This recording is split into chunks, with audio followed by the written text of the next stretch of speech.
ओम शांति। आज 14 सितंबर 2020 बाबा के महावाक्य है, मीठे बच्चे, तुम अभी सच्ची सच्ची पाठशाला में बैठे हो। यह सत्संग भी है, यहाँ तुम्हें सतबाप का संग मिला है जो पार लगा देता है। प्रश्न है, हिसाब किताब के खेल में मनुष्यों की समझ और तुम्हारी समझ में कौन सा अंतर है? उत्तर है, मनुष्य समझते हैं यह जो दुख सुख का खेल चलता है, यह दुख सुख सब परमात्मा ही देते हैं, और तुम बच्चे समझते हो कि यह हर एक के कर्मों के हिसाब का खेल है। बाप किसी को भी दुख नहीं देते, वह तो आते ही है सुख का रास्ता बताने। बाबा कहते हैं, बच्चे, मैंने किसी को भी दुख नहीं दिया है, यह तो तुम्हारे ही कर्मों का फल है। गीत है, मीठे मीठे रूहानी बच्चों ने गीत सुना। किसको पुकारते हैं? बाप को। बाबा आकर इस पाप की कलयुगी दुनिया से सतयुगी पुण्य की दुनिया में ले चलो। अभी जीवात्माएं सब कलयुगी हैं, उन्हों की बुद्धि ऊपर जाती है। बाप कहते हैं, मैं जो हूँ, जैसा हूँ, ऐसा कोई नहीं जानते हैं। ऋषि मुनि आदि भी कहते हैं, हम रचयिता मालिक अर्थात बेहद के बाप और उनकी बेहद की रचना के आदि मध्य अंत को नहीं जानते हैं। आत्माएं जहाँ रहती हैं वह है ब्रह्म महतत्व, जहाँ सूर्य चांद नहीं होते हैं, न मूल वतन न सूक्ष्म वतन में। बाकी इस मांडवे में तो बिजलियां आदि सब चाहिए ना, तो इस मांडवे को बिजली मिलती है, रात को चांद सितारे, दिन में सूर्य। यह है बत्तियां। इन बत्तियों के होते हुए भी अंधियारा कहा जाता है। रात को तो फिर भी बत्ती जलानी पड़ती है। सतयुग त्रेता को कहा जाता है दिन, और भक्ति मार्ग को कहा जाता है रात। यह भी समझ की बात है। नई दुनिया सो फिर पुरानी जरूर बनेगी, फिर नई होगी तो पुरानी का जरूर विनाश होगा। यह है बेहद की दुनिया। मकान भी कोई बहुत बड़े बड़े होते हैं, राजाओं आदि के। यह है बेहद का घर, मांडवा अथवा स्टेज। इनको कर्म क्षेत्र भी कहा जाता है। कर्म तो जरूर करना होता है। सब मनुष्यों के लिए यह कर्म क्षेत्र है। सबको कर्म करना ही है, पाठ बजाना ही है। पाठ हर एक आत्मा को पहले से मिला हुआ है। तुम्हारे में भी कोई है जो इन बातों को अच्छी रीति से समझ सकते हैं। वास्तव में यह गीता पाठशाला है। पाठशाला में कभी बूढ़े आदि पढ़ते हैं क्या? यहाँ तो बूढ़े जवान आदि सब पढ़ते हैं। वेदों की पाठशाला नहीं कहेंगे, वहाँ कोई भी एम ऑब्जेक्ट होती नहीं है। हम इतने वेद शास्त्र आदि पढ़ते हैं, इनसे क्या बनेंगे वह जानते नहीं। कोई भी जो सत्संग है, एम ऑब्जेक्ट कुछ नहीं है। अब तो उनको सत्संग कहने से लज्जा आती है। सत तो एक बाप ही है, जिसके लिए कहा जाता है संग तारे कुसंग बोरे। कुसंग कलयुगी मनुष्यों का, सत का संग तो एक ही है। अभी तुमको वंडर लगता है, सारे सृष्टि के आदि मध्य अंत का ज्ञान कैसे बाप देते हैं तुमको तुम खुशी होनी चाहिए।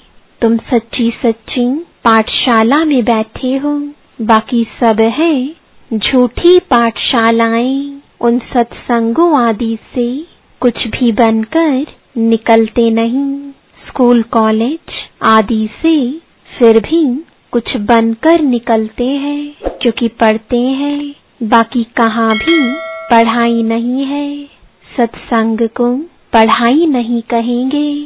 शास्त्र आदि तुम पढ़कर फिर दुकान खोल बैठते हैं, पैसा कमाते हैं। ग्रंथ थोड़ा सीखकर गुरुद्वारा खोल बैठ जाते हैं। गुरुद्वारे भी कितने खोलते हैं। गुरु का द्वार अर्थात घर कहेंगे ना, फाटक खुलता है, वहां जाकर शास्त्र आदि पढ़ते हैं। तुम्हारा गुरुद्वारा है मुक्ति और जीवन मुक्ति धाम, सतगुरु द्वार। सतगुरु का नाम क्या है? अकाल मूरत। सतगुरु को अकाल मूरत कहते हैं। वह आकर मुक्ति जीवन मुक्ति का द्वार खोलते हैं। अकाल मूरत है ना, जिसको काल भी खा नहीं सकता। आत्मा है ही बिंदी, उनको काल कैसे खाएगा? वह आत्मा तो शरीर छोड़कर भाग जाती है। मनुष्य समझते थोड़े ही है कि एक पुराना शरीर छोड़ फिर जाए दूसरा लेगी। फिर इसमें रोने की क्या दरकार है? यह तुम जानते हो ड्रामा अनादि बना हुआ है।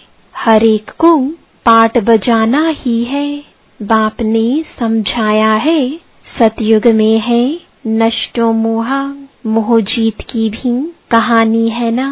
पंडित लोग सुनाते हैं, माताएं भी सुन सुनकर फिर ग्रंथ रख बैठ जाती हैं सुनाने के लिए। बहुत मनुष्य जाकर सुनते हैं, उनको कहा जाता है कनरस।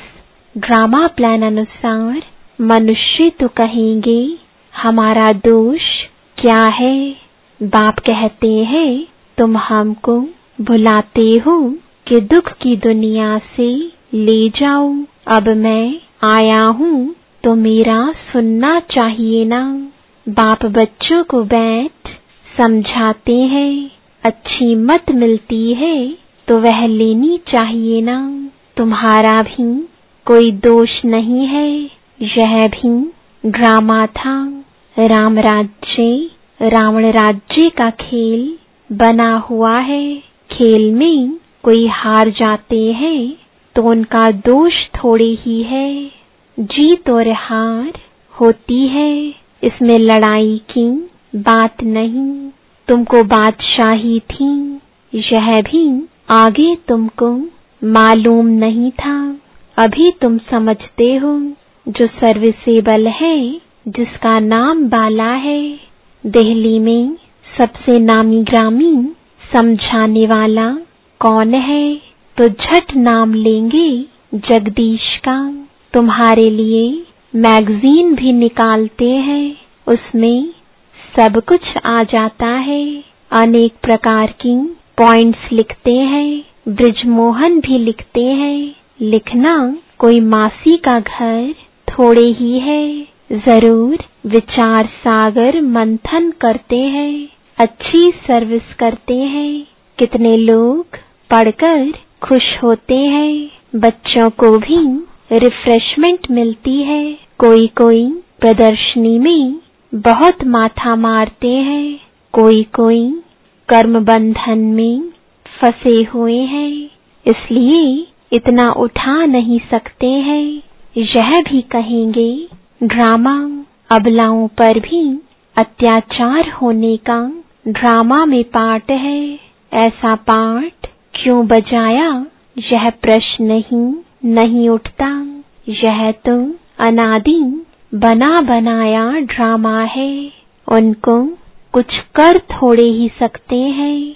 कोई कहते हैं हमने गुनाह क्या किया जो ऐसा पार्ट रखा है। अब गुनाह की तो बात नहीं, यह तो पाठ है। अबलाएं कोई तो निमित्त बनेंगी, जिन पर सितम होंगे। ऐसे तो फिर सब कहेंगे, हमको यह पाठ क्यों नहीं। यह बना बनाया ड्रामा है, पुरुषों पर भी अत्याचार होते हैं। इन बातों में सहनशीलता कितनी रखनी पड़ती है, बहुत सहनशीलता चाहिए। माया के विघ्न तो बहुत पड़ेंगे। विश्व की बादशाही लेते हो तो कुछ मेहनत करनी पड़े। ड्रामा में आपदाएं खिटपिटादी कितनी है। अबलाओं पर अत्याचार लिखा हुआ है, रक्त की नदियां भी बहेंगी, कहाँ भी सेफ्टी नहीं रहेगी। अभी तो सुबह को क्लास आदि में जाते हो सेंटर्स पर, वह भी समय आएगा जो तुम बाहर निकल भी नहीं सकेंगे। दिन प्रतिदिन जमाना बिगड़ता जाता है और बिगड़ना है। दुख के दिन बहुत जोर से आएंगे। बीमारी आदि में दुख होता है तो फिर भगवान को याद करते पुकारते हैं। अभी तुमको मालूम है बाकी थोड़े दिन है, फिर हम अपने शांति धाम सुख धाम जरूर जाएंगे। दुनिया को तो यह भी पता नहीं है। अभी तुम बच्चे फील करते हो ना, अभी बाप को पूरी रीति जान गए हैं। वह सब तो समझते हैं परमात्मा लिंग है, शिवलिंग की पूजा भी करते हैं। तुम शिव के मंदिर में जाते थे, कभी यह ख्याल किया कि शिवलिंग क्या चीज है? जरूर यह जड़ है तो चैतन्य भी होगा। यह तब क्या है? भगवान तो रचता है ऊपर में, उनकी निशानी है सिर्फ पूजा के लिए। पूज्य होंगी तो फिर यह चीजें नहीं होंगी। शिव काशी के मंदिर में जाते हैं, किसको पता थोड़े ही है भगवान निराकार है। हम भी उनके बच्चे हैं, बाप के बच्चे होकर फिर हम दुखी क्यों हैं? विचार करने की बात है ना। आत्मा कहती है हम परमात्मा की संतान है, फिर हम दुखी क्यों हैं? बाप तो है ही सुख देने वाला, बुलाते भी हैं, हे भगवान हमारे दुख मिटाओ। वह कैसे मिटाए? दुख सुख यह तो अपने कर्मों का हिसाब है। मनुष्य समझते हैं सुख का एवजा सुख, दुख का एवजा दुख परमात्मा ही देते हैं, उन पर रख देते हैं। बाप कहते हैं मैं कभी दुख नहीं देता हूँ, मैं तो आधा कल्प के लिए सुख देकर जाता हूँ। यह फिर सुख और दुख का खेल है। सिर्फ सुख का ही खेल होता फिर तो यह भक्ति आदि कुछ ना हो। भगवान से मिलने के लिए ही यह भक्ति आदि सब करते हैं ना। अब बाप बैठ सारा समाचार सुनाते हैं। बाप कहते हैं तुम बच्चे कितने भाग्यशाली हो, उन ऋषि मुनियों आदि का कितना नाम है। तुम हो राज ऋषि, वह है हठ योग ऋषि। ऋषि अर्थात पवित्र। तुम स्वर्ग के राजा बनते हो तो पवित्र जरूर बनना पड़े। सतयुग त्रेता में जिनका राज्य था उनका ही फिर होगा, बाकी सब पीछे आएंगे। तुम अभी कहते हो हम श्रीमत पर अपना राज्य स्थापन कर रहे हैं। पुरानी दुनिया का विनाश होने में भी समय तो लगेगा ना। सतयुग आना है, कलयुग जाना है। कितनी बड़ी दुनिया है, एक एक शहर मनुष्यों से कितना भरा हुआ है। धनवान आदमी दुनिया का चक्र लगाते हैं, परंतु यहाँ सारी दुनिया को कोई देख ना सके। हाँ, सतयुग में देख सकते हैं, क्योंकि सतयुग में है ही एक राज्य। इतने थोड़े राजाएं होंगे। यहाँ तो देखो कितनी बड़ी दुनिया है। इतनी बड़ी दुनिया का चक्र कौन लगाए। वहाँ तुमको समुद्र में जाने का नहीं है। वहाँ सिलोन, बर्मा आदि होंगे नहीं, कुछ भी नहीं। यह कराची नहीं होगी।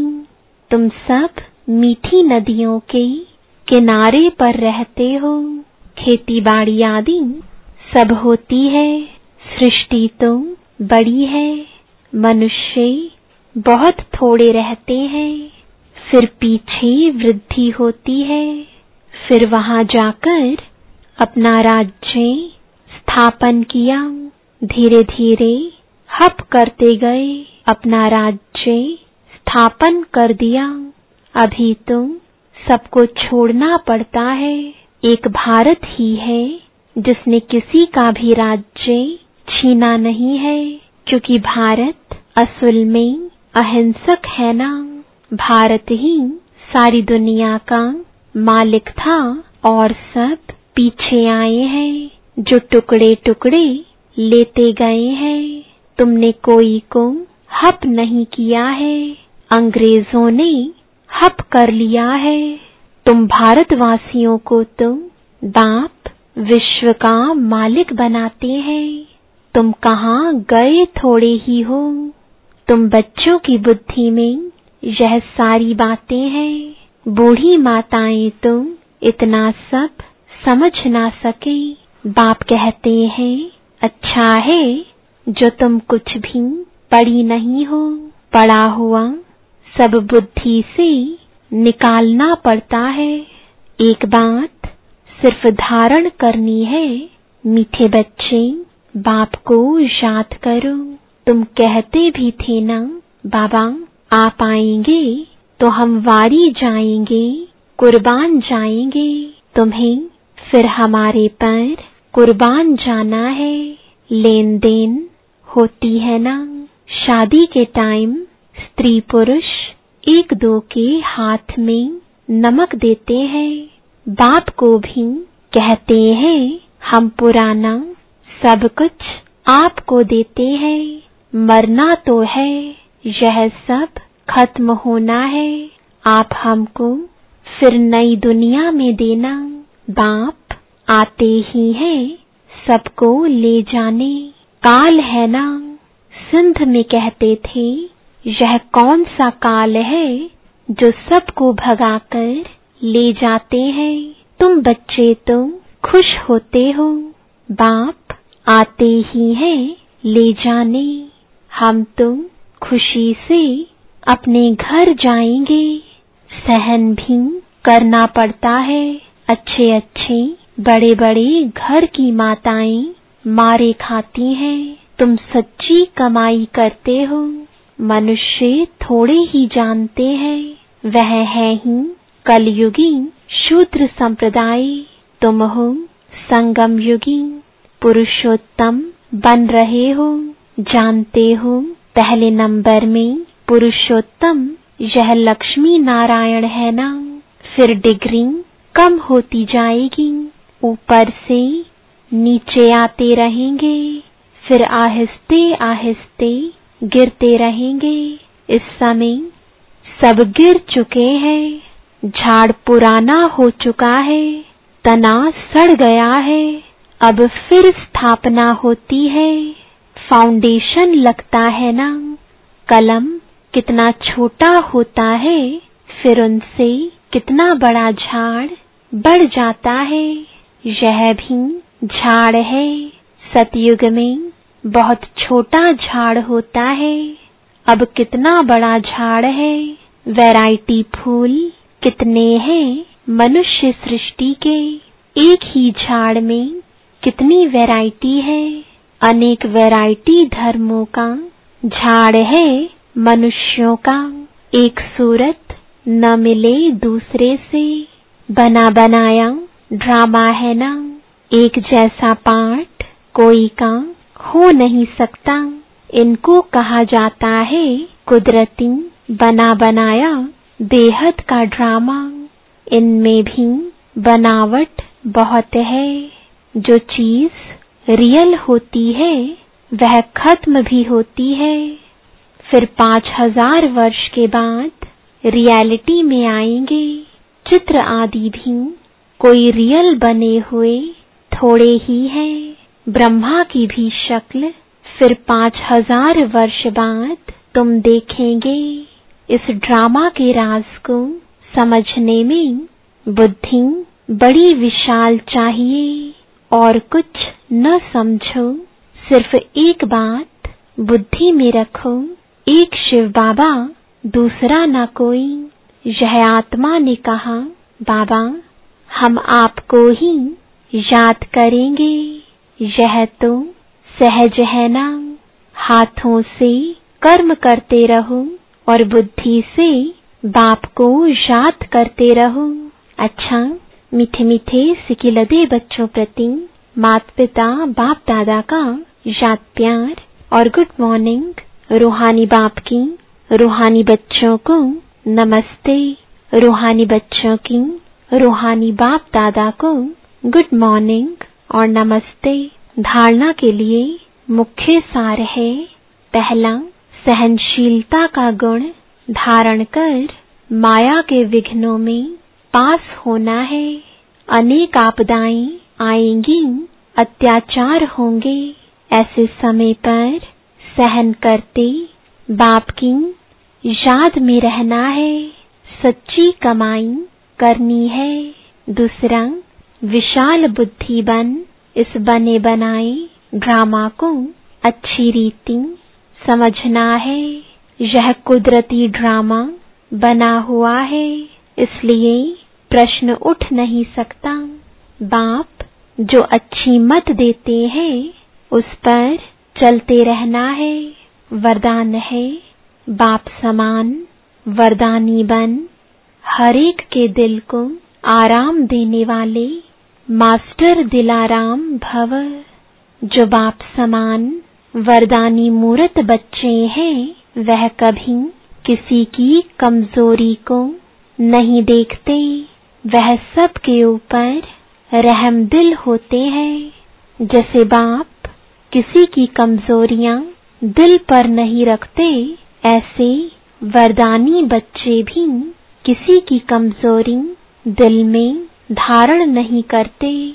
वह हर एक की दिल को आराम देने वाले मास्टर दिलाराम होते हैं।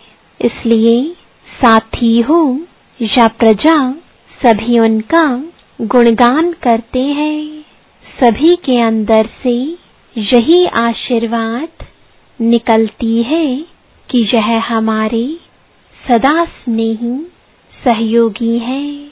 स्लोगन है, संगम युग पर श्रेष्ठ आत्मा वह है जो सदा बेफिक्र बादशाह है। ओम शांति।